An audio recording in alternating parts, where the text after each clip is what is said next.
میرا مفتی صاحب سے سوال یہ ہے کہ 12 ربیع الاول دن سنا ہے کہ حضور صلی اللہ علیہ وسلم کی وفات کا بھی دن ہے، تو اس دن خوشی منانی چاہیے یا غم منانا چاہیے؟ محقق قول تو یہی ہے کہ نبی پاک صلی اللہ تعالیٰ علیہ وآلہ وسلم کی تاریخ ولادت بھی 12 ہے اور دنیا سے تشریف لے جانے کی تاریخ بھی 12 ہے۔ صحیح۔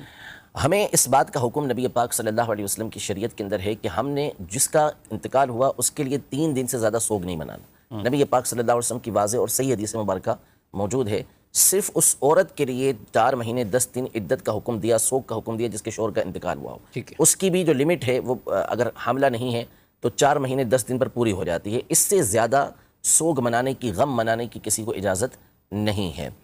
تو اب 12 تاریخ جو ہے نبی پاک صلی اللہ تعالیٰ علیہ وآلہ وسلم کا جب وصال ہوا تو ظاہر ہے کہ 3 دن سے تو بہت لمبا عرصہ گزر چکا، جو غم تھا وہ 3 دن منانے کی اجازت تھی۔ اب یہاں پہ میں 2-3 باتیں آپ کے سامنے عرض کر دوں۔ پہلے تو اس پر دلیل دے دوں کہ بعض اوقات ایک ہی دن ہوتا ہے کہ جس میں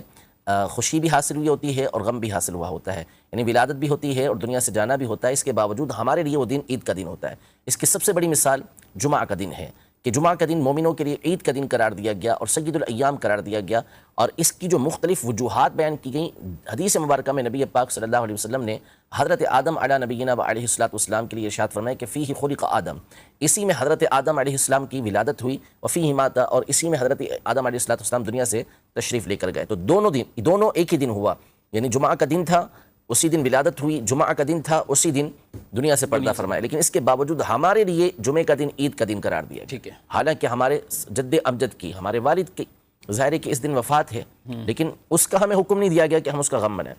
ہمیں حکم دیا گیا کہ ہمارے لیے خوشی کا دن ہے، سید الایام ہے، ہماری عید کا دن ہے، فقراء اور غرباء کے لیے حج کا دن ہے۔ تو اب آپ اس سے اندازہ لگا لیں۔ دوسری بات یہ کہ مسئلہ یہ نہیں ہے کہ خوشی یا غم، تو جناب آپ غم منا کے دکھا دیں۔ 12 تاریخ کو جب ہم لوگ جلوس لے کے باہر نکل رہے ہوں تو پھر آپ غم والا لباس پہنیں اور آپ کے آنکھوں سے آنسو بہہ رہے ہوں اور آپ غم مناتے ہوئے روڈوں پہ کھڑے ہو جائیں کہ ہم غم منا رہے ہیں، تو آپ تو ایسا بھی نہیں کرتے۔ تو اس کا مطلب مسئلہ یہ نہیں ہے، مسئلہ کچھ اور ہے۔ تو خوشی منانا یہ شریعت مطہرہ کا حکم ہے کہ ولادت کا دن ہے تو اس میں خوشی منائی جائے گی، اور جب ایک ہی دن ہو وفات کا اور پیدائش کا تو ہم نے خوشی کے موقع کو لینا ہے۔ غم کی ہماری شریعت میں 3 دن سے زیادہ کی اجازت نہیں ہے۔ حیاتی خیر لکم و مماتی خیر لکم، جی یہ تو نبی پاک صلی اللہ تعالیٰ علیہ وآلہ وسلم کی کثیر احادیث طیبہ اس حوالے سے موجود ہیں کہ ایک تو یہی جو آپ نے حدیث پاک بیان کی مسند بازار کی کہ میری زندگی تمہارے لیے بہتر ہے اور میری دنیا سے رخصتی بھی تمہارے لیے بہتر ہے۔ زندگی اس لیے بہتر ہے کہ تم سوال کرتے ہو، پوچھتے ہو تو میں تمہیں جواب دیتا ہوں۔ دنیا سے پردہ فرما جانا اس لیے بہتر ہے کہ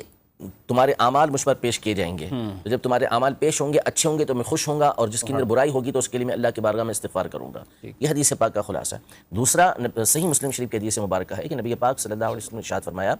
کہ جب اللہ پاک کسی امت کے ساتھ بھلائی کا ارادہ فرماتا ہے تو ان سے پہلے ان کے نبی علیہ السلام کو اٹھا لیتا ہے، یعنی ان کی جو دنیا سے ان کی جو وفات ہوتی ہے، انتقال ہوتا ہے، وہ اس امت سے پہلے ہو جاتا ہے۔ اب یہ نبی علیہ السلام آگے جا کے ان کے لیے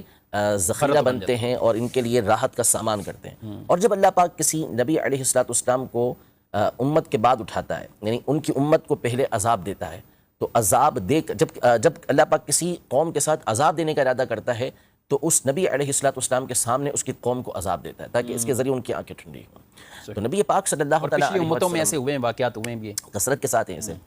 تو نبی علیہ السلام کا دنیا سے پردہ فرمانا بھی آپ علیہ السلام کی احادیث کی روشنی میں ہمارے لیے یہ بہتر تھا کہ نبی پاک صلی اللہ علیہ وسلم نے بالآخر ایک دن دنیا سے تشریف لے جانا تھا، لیکن ظاہر ہے کہ غم کی کیفیت اس وقت طاری تھی جو صحابہ کرام علیہم رضوان کے دور میں ہوئی، لیکن اس کے بعد پھر غم کی کیفیت نہ رہی۔ ورنہ اگر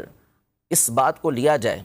تو یقیناً نبی پاک صلی اللہ علیہ وسلم کا دنیا سے رخصت ہونا یہ ایک ایسا غم ہے کہ ایک لمحہ بھی کسی کو پھر خوشی حاصل نہیں ہونی چاہیے، کہ ہر وقت غم کے اندر ہی بندہ رہے، لیکن اللہ پاک نے اس چیز کا حکم